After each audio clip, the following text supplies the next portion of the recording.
Aquí se muestra la columna vertebral. Consiste en 24 vértebras separadas, el sacro y el cóccix.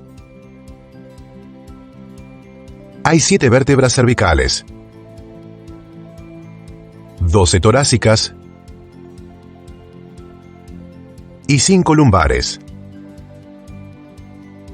El sacro consiste en 5 segmentos vertebrales fusionados. El coxis, nuestra cola vestigial, consiste en 3 o 4 segmentos pequeños. La vértebra cervical más alta se articula con el cráneo. Las vértebras torácicas se articulan con las costillas. Y el sacro se articula con los 2 huesos coxales para formar la pelvis.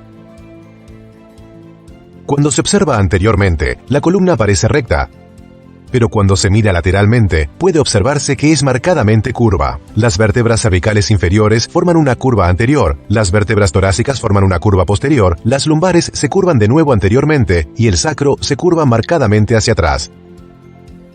Estas piezas de material representan los discos intervertebrales que se examinarán más adelante.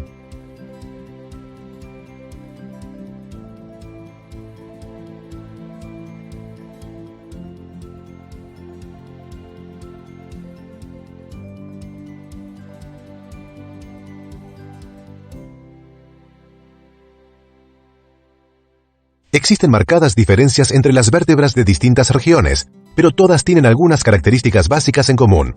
Para comprender estas características, observemos una vértebra torácica típica. Al frente, esta masa cilíndrica de hueso, el cuerpo vertebral, soporta el peso de todo lo que está por encima de la misma. Detrás existe un juego de platillos óseos y proyecciones que tienen 3 funciones: proteger la columna vertebral, proveer inserción a músculos y ligamentos, y articularse con las vértebras adjuntas.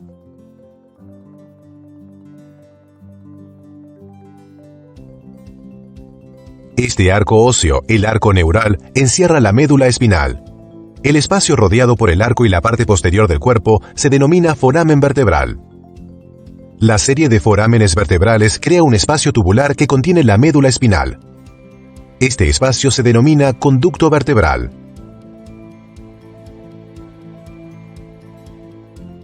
Esta parte del arco neural se denomina lámina, y esta parte es el pedículo.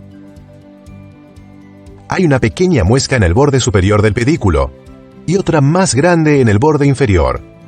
Juntas, las muescas superior e inferior forman esta abertura a cada lado, el foramen intervertebral. De cada foramen intervertebral emerge un nervio espinal.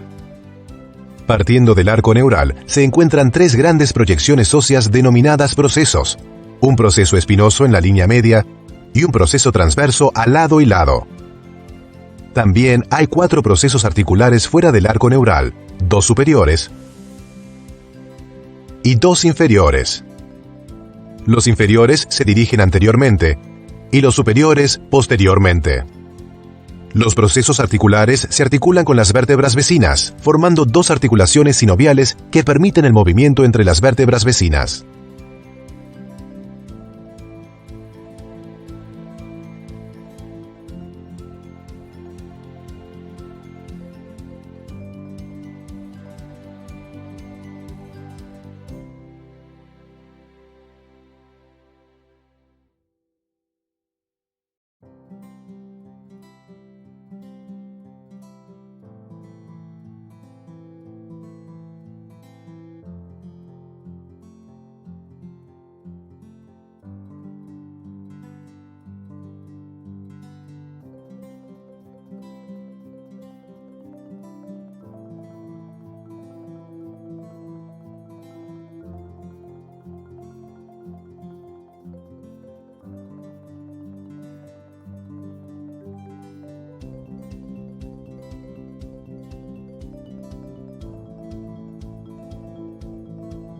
Aquí hay un disco intervertebral, que conforma un gran cojín de fibrocartílago firmemente anclado al cuerpo vertebral, arriba y abajo en toda su circunferencia.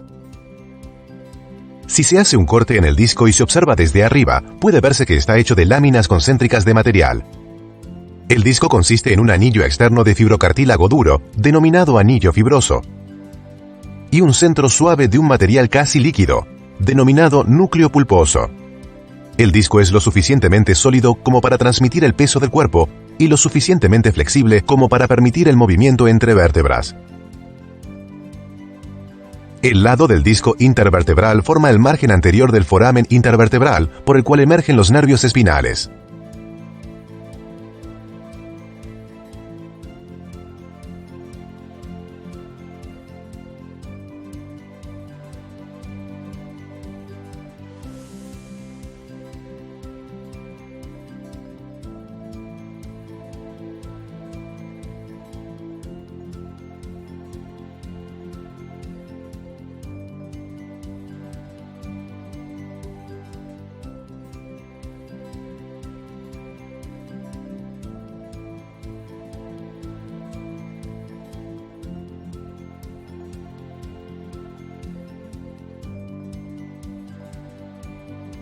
En primer lugar, los ligamentos interespinosos, que se muestran aquí, discurren desde el borde inferior de un proceso espinoso hasta el borde superior del siguiente. Ahora se añade a la escena el ligamento supraespinoso. El ligamento supraespinoso emerge con los ligamentos interespinosos. Discurre a lo largo de la columna vertebral, conectando las puntas de los procesos espinosos. El ligamento supraespinoso sirve como punto medio de inserción para varios músculos importantes, como se verá más adelante. Estos ligamentos ayudan a limitar la flexión de la columna. La estructura o estructuras que principalmente limitan la flexión de la columna vertebral son una serie de ligamentos cortos que unen las láminas, conocidas de manera colectiva como ligamento amarillo. El ligamento amarillo se encuentra frente a las láminas. Para observarlo, se corta a nivel de los pedículos de todas las vértebras a lo largo de esta línea para identificar las láminas desde adentro. Aquí está el ligamento amarillo. Se extiende de una lámina a la siguiente a lo largo de toda la columna.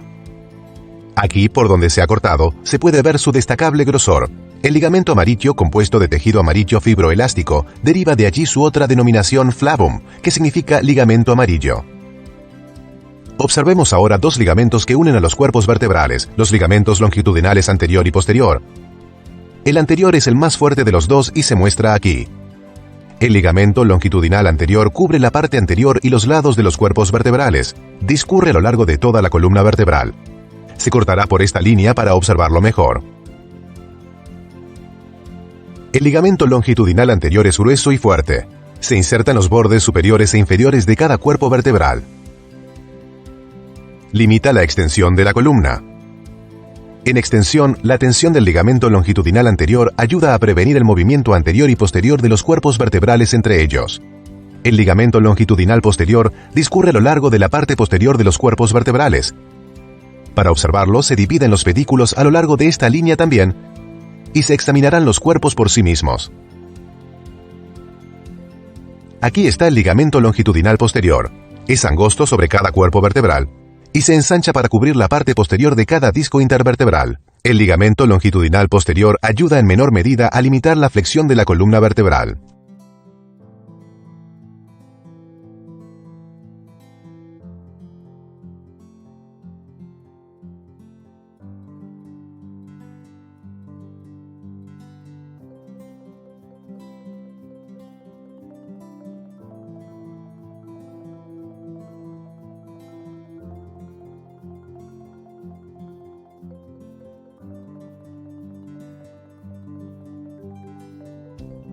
Los procesos articulares, las articulaciones posteriores.